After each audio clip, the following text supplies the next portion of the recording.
Vamos a ver transporte y difusión de CO2. Ya habíamos mencionado anteriormente que nosotros tenemos un sistema de circuito cerrado en el cual nosotros vamos a recibir aire por medio de la respiración. Este aire contiene oxígeno. El oxígeno va a ser difundido a través de la membrana respiratoria hacia los capilares pulmonares y hacia la sangre. Dentro de la sangre se va a unir a la hemoglobina y va a estar disuelto en el plasma. Esto nos va a dar el contenido arterial de oxígeno. La sangre va a ser bombeada por el corazón y por medio del gasto cardíaco nosotros entregaremos esta cantidad de oxígeno hacia los tejidos en donde será utilizado por el metabolismo basal y el trabajo respiratorio, conociendo esto como consumo de oxígeno. ¿Está bien? La cantidad que nosotros consumimos de oxígeno va a producir cierta cantidad de energía y además va a tener un residuo de desecho que será el CO2. Este residuo de desecho va a viajar por medio de la sangre venosa y el resto de los componentes, incluida la hemoglobina parcialmente desaturada, y va a ser llevada hacia los pulmones nuevamente en donde nosotros expulsaremos el CO2. Nosotros tendremos en el alveolo una presión parcial de oxígeno que estará dada por la presión atmosférica menos la presión de agua por la fracción inspirada de oxígeno, y a esto le vamos a restar la presión arterial de CO2 entre el cociente respiratorio. Siempre mencionamos esto, pero probablemente nos quedemos un poquito a medias sobre qué es el cociente respiratorio. Bueno, el cociente respiratorio no es nada más ni nada menos que la relación que existe entre el consumo de oxígeno y la producción de CO2. ¿Está bien?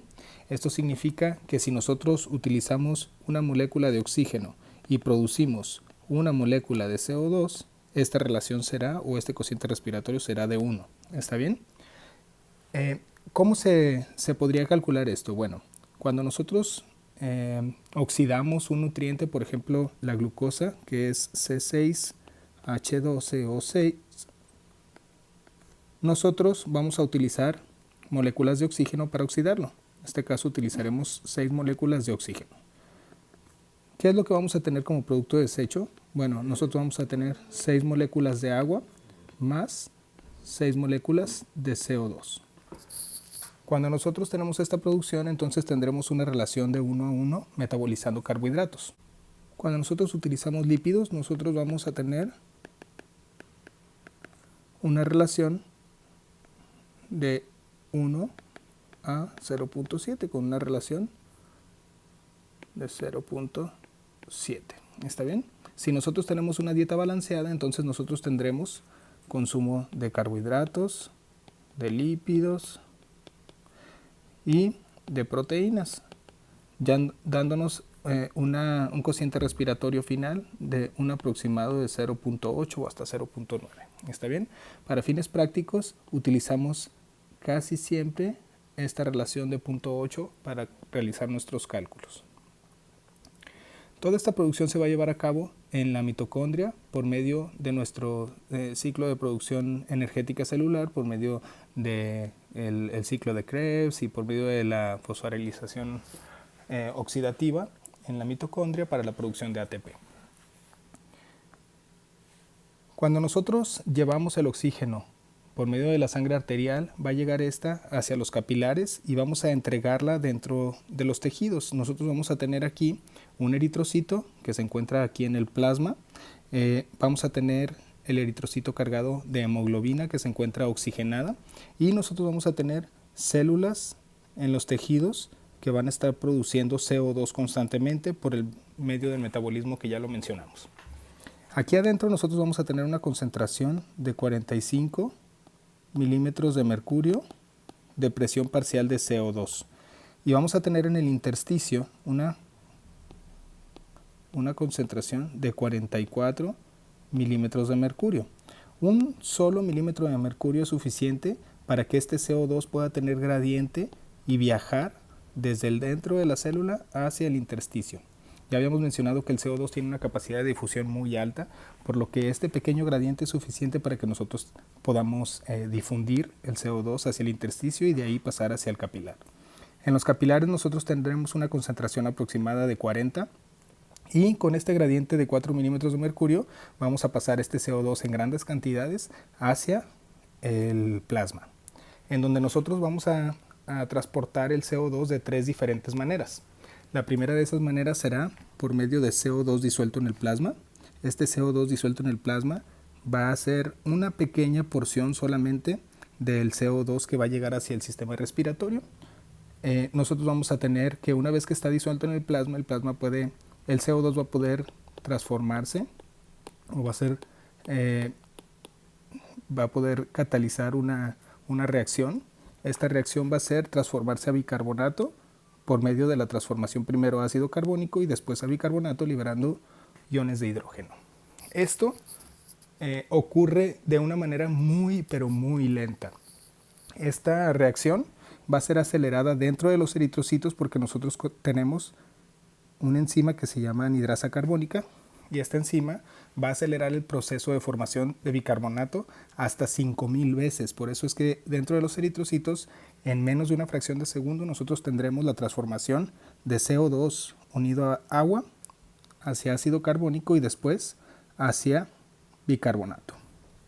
Una vez que nosotros nos transformamos a bicarbonato como CO2, nosotros vamos a liberar un ion de hidrógeno.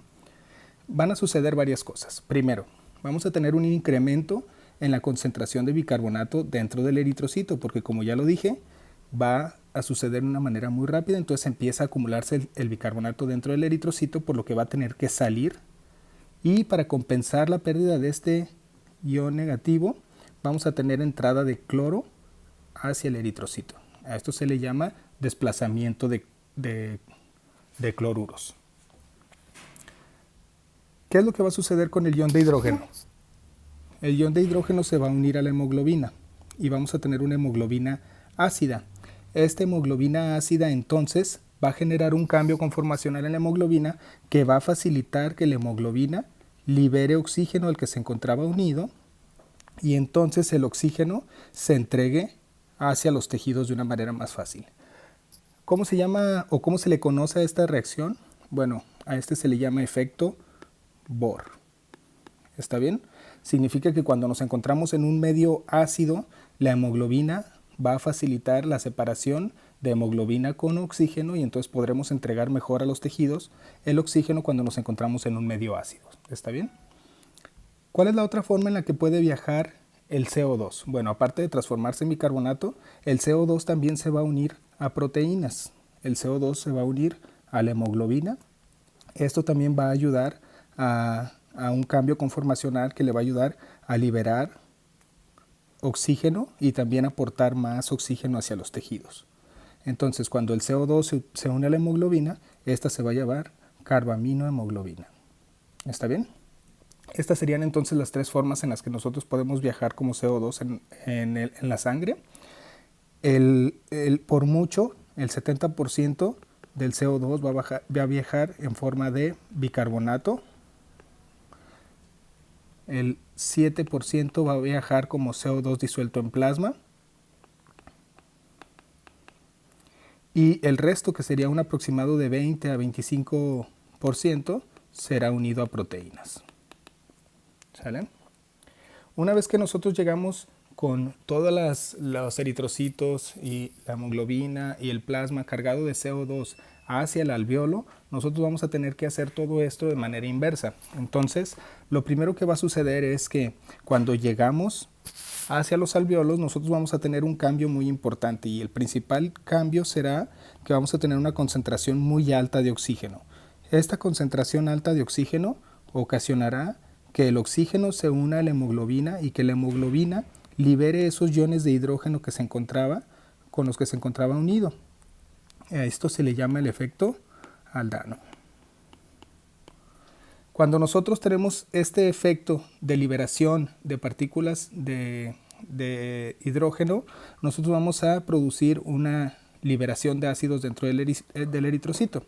Nosotros vamos a empezar a utilizar estos iones ácidos junto con el bicarbonato que tenemos dentro de los tejidos para formar ácido carbónico, y el ácido carbónico será transformado por medio de la anhidrasa carbónica a CO2 y agua de una manera muy rápida. Ya comentamos que esto es 5000 veces más rápido de lo que ocurre regularmente en el plasma. ¿Está bien? Por lo tanto, empezaremos a consumir todo el bicarbonato que se encuentra dentro de los eritrocitos. Y al empezar a tener esta pérdida de bicarbonato dentro del eritrocito, entonces nosotros empezaremos a meter bicarbonato del plasma hacia los eritrocitos y empezaremos a sacar todo el cloruro que teníamos. Y esto se llama desplazamiento de cloruros reverso. ¿Qué es lo que va a suceder con todo este CO2? Bueno, empieza a acumularse dentro del eritrocito, difunde hacia el plasma y al difundir hacia el plasma entonces tendremos más CO2 disuelto en el plasma que podrá viajar hacia el alveolo para ser expulsado. ¿Ok?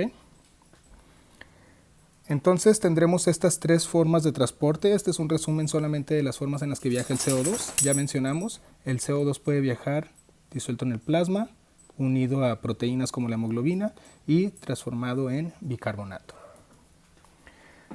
¿Cuánto CO2 va a pasar desde los capilares hasta el alveolo? Bueno, esto va a depender completamente de la concentración. Ya habíamos dicho que el CO2 y todas las moléculas de gas van a viajar de un gradiente de concentración mayor a un gradiente de concentración menor. ¿Está bien?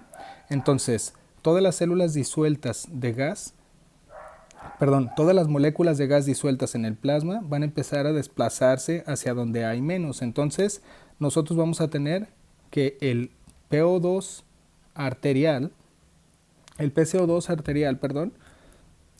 si tenemos una concentración de 50, entonces va a igualarse al que tienes dentro del alveolo y tendremos una concentración final de 50. Una vez que estos dos completen su difusión. ¿Está bien? Hasta que las concentraciones sean completamente iguales, dejará de haber una difusión real. ¿Por qué? Porque las moléculas se encuentran, como ya habíamos mencionado, en constante movimiento. Si tenemos esto, entonces, ¿cómo lo haríamos para aumentar o disminuir la eliminación del CO2? Cuando hablábamos de la difusión del oxígeno, nosotros habíamos considerado incrementar la diferencia de presiones, incrementar el área total de difusión, disminuir la distancia, incrementar la temperatura. En esta ocasión, ¿creen que alguna de estas podría servirnos para mejorar la difusión o para mejorar la eliminación del CO2? Bueno, veremos cada una de ellas. ¿Podemos incrementar la diferencia de presiones? No, porque la concentración de CO2 en el plasma no estará dada por nosotros. Nosotros no podemos incrementar la fracción capilar o la fracción arterial de CO2 como lo hacemos con la fracción inspirada de oxígeno. Recuerden que aquí tendremos a la inversa que el oxígeno, la difusión será desde el capilar hacia el alveolo. Por lo tanto, nosotros no tenemos ninguna forma de modificar esta diferencia de presiones, por lo que esto queda eliminado. Incrementar el área de difusión, aunque nosotros lo hiciéramos, de todas maneras sabemos que el CO2 tiene un cociente de difusión hasta 20 veces mayor que lo que tiene el oxígeno. Por lo tanto, aunque tengamos muy poca superficie de intercambio, nosotros vamos a tener muy buena difusión. ¿Está bien? Es muy raro que nosotros tengamos problemas de CO2 por área total de difusión. Podemos disminuir la distancia, ya lo dijimos, el CO2 tiene una muy buena difusión, por lo tanto todas estas medidas que incrementan la velocidad de difusión no van a tener ningún sentido aplicarlas cuando nosotros queremos incrementar la eliminación o incrementar la eliminación y difusión del CO2. ¿Qué es lo que tenemos que hacer? Bueno, tenemos que considerar que la concentración de CO2 que nosotros tenemos dentro del plasma, esta cantidad de CO2 que se encuentra disuelta y transportada en nuestra sangre, va a ser completamente dependiente, uno, de su producción y dos, de la perfusión. ¿Está bien? Esta perfusión va a ser llevada hacia los pulmones y nosotros vamos a tener aquí una producción y una concentración de CO2. Y por último, ¿quién se va a encargar de eliminarlo? Pues la ventilación. Entonces, para nosotros modificar esta concentración, nosotros podríamos disminuir la producción de CO2, que eso sería disminuir la tasa metabólica de nuestro organismo. Y dos, sería incrementar la ventilación. Solamente existen esas dos maneras para que nosotros podamos mejorar la eliminación del CO2. Aparte de que nosotros tenemos que la eliminación del CO2 es completamente dependiendo de concentración. Por ejemplo, si nosotros producimos, como ya habíamos mencionado, hay una producción constante de CO2. Digamos que tenemos una producción de 5 mililitros de CO2 por cada minuto. ¿Está bien?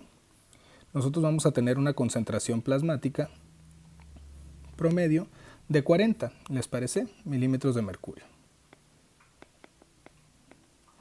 Y vamos a eliminar por cada minuto, nosotros tenemos que eliminar 5 mililitros por minuto. ¿Por qué? La producción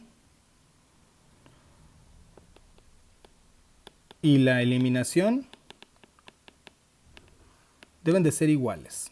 Deben de ser iguales porque si no empezaríamos a tener nosotros un acúmulo de CO2 dentro de nuestra sangre, ¿está bien? ¿Qué pasa si nosotros perdemos un pulmón y nos quedamos solamente con la mitad? Bueno, nosotros tendríamos eliminación solo del 2.5 en lugar de tener eliminación de 5. Entonces vamos a empezar a tener un incremento en la concentración de CO2 en nuestra sangre y podemos incrementar aquí no a 40, sino a 50. Y con un gradiente mayor, entonces nosotros podemos empezar a eliminar cada vez más porque la concentración en el aire que nosotros eliminamos será mayor. ¿Está bien? Entonces empezará a incrementar la cantidad de CO2 en el plasma, no a 50, a 55, etcétera, hasta que nosotros podamos eliminar la misma cantidad de 5 mililitros con la respiración que estamos haciendo constantemente. ¿Está bien? Entonces, la eliminación del CO2 va a depender básicamente de la concentración de CO2 en sangre y el volumen minuto, que va a estar dado por el volumen tidal alveolar y la frecuencia respiratoria. Repetimos, la eliminación del CO2 va a estar dada por la fracción alveolar de CO2 multiplicada por el volumen tidal alveolar y por la frecuencia respiratoria. Para eso necesitamos conocer qué es el volumen tidal. Sabemos que el volumen tidal es el volumen de aire que entra y sale en una respiración normal de nuestros pulmones. Entonces, este tiene también otro nombre que sería volumen corriente. Podemos llamarlo de cualquiera de las dos maneras, volumen tidal o volumen corriente. Y nosotros vamos a representarlo de esta manera. Aquí tenemos un alveolo. Estos dos de aquí son el espacio muerto. Y nosotros tenemos un volumen corriente que es de 4 mililitros. Cada uno de estos cuadritos es 1 mililitro. Cuando nosotros inspiramos, vamos a meter dentro de nuestra vía respiratoria estos 4 mililitros, que son el volumen corriente. Pero como tenemos un espacio muerto, entonces este espacio muerto va a ser ocupado por volumen que viene del volumen corriente. Y no va a llegar al área respiratoria más que solo el porcentaje que es volumen tidal alveolar. ¿Está bien? Entonces, la fórmula del volumen tidal alveolar es volumen tidal menos espacio muerto igual a volumen tidal alveolar. En este caso, si tenemos un volumen tidal de 4 mililitros y un espacio muerto de 2, tendremos un volumen tidal alveolar de 2 mililitros. ¿Está bien? Mientras nosotros consideramos esto, nosotros podemos ver que el volumen tidal alveolar tiene una importancia muy grande en los pacientes pequeños, sobre todo si nosotros tenemos un espacio muerto que es grande. Por ejemplo, si tenemos un volumen tidal de 4 mililitros y tenemos 2 de espacio muerto, tendremos un volumen tidal de 2 mililitros. Pero si nosotros reducimos el volumen tidal a 3 mililitros, el espacio muerto no cambia, el espacio muerto sigue siendo el mismo, 2 mililitros. Una reducción de solo el 25% del volumen tidal va a generar una reducción del 50% en el volumen tidal alveolar, porque el espacio muerto no cambió y disminuimos a solo 1 mililitro de volumen tidal alveolar. ¿Está bien? Esto generará que nosotros tengamos un incremento en el 100% de la frecuencia respiratoria para poder compensar y tener a final de cuentas un volumen minuto igual. ¿Está bien? Lo vamos a representar en esta gráfica. Si nosotros tenemos un volumen minuto de 700 mililitros y tenemos un volumen tidal de 9 mililitros en un paciente de 3 kilos, nosotros vamos a tener una frecuencia de 78 con un espacio muerto igual de 2 mililitros por kilo, que serían 6 en total. Y si calculamos el volumen tidal alveolar, nosotros tendremos 9, que sería el volumen tidal, menos 6, que es el espacio muerto, nos da 3 de volumen tidal alveolar. Por la frecuencia respiratoria tenemos 234 mililitros de volumen minuto alveolar. ¿Está bien? Si nosotros incrementamos el volumen tidal, vamos a incrementar directamente el volumen tidal alveolar porque el espacio muerto no ha cambiado. Entonces, si nosotros tuviéramos un volumen tidal de 15 mililitros, necesitaríamos solo una frecuencia de 47 para llegar a tener el mismo volumen tidal, el mismo volumen minuto, perdón, y tendríamos casi el doble de volumen minuto alveolar. Y así sería diferente para cada uno de estos volúmenes. Entonces, ¿de qué nos sirve saber esto? Bueno, nos sirve para que nosotros consideremos que el encargado de llevarse el CO2 va a ser el volumen tidal alveolar. El espacio muerto siempre tendremos que restarlo para considerar el volumen minuto alveolar en nuestras ecuaciones de cálculo de eliminación de CO2. El volumen de espacio muerto va a ser diferente para cada día de vida y para cada peso al nacer. Mientras más pequeño es el bebé, los espacios muertos son mucho mayores que cuando nosotros tenemos un peso mayor. Recordando, la eliminación de CO2 va a ser dependiente del CO2 alveolar por la frecuencia, que sería fracción alveolar de CO2 por volumen tidal alveolar por frecuencia. Por lo tanto, no va a ser igual un alveolo pequeño de 4 mililitros por kilo con alveolos mayores de, digamos, 8 mililitros por kilo. Tendremos misma concentración. Si aquí había 50, aquí hay 50 milímetros de mercurio, aquí va a haber 50 milímetros de mercurio y aquí va a haber 50 milímetros. Pero la cantidad de moléculas que se encuentran aquí son mucho mayores, más moléculas que las que tenemos aquí, menos moléculas. ¿Está bien? ¿Por qué? Porque la concentración en milímetros de mercurio va a ocupar solamente un porcentaje de este volumen tidal, que será el mismo porcentaje si es mucho o es poco el volumen que nosotros movemos en nuestro pulmón. ¿Está bien? Para eso tendremos que calcular la fracción alveolar de CO2. La fracción alveolar de CO2 se calcula por medio de esta fórmula. Nosotros tenemos la fracción alveolar de CO2, que es la presión alveolar de CO2 entre la presión barométrica menos la presión de agua. Si nosotros sustituimos, tendremos la fracción alveolar de CO2.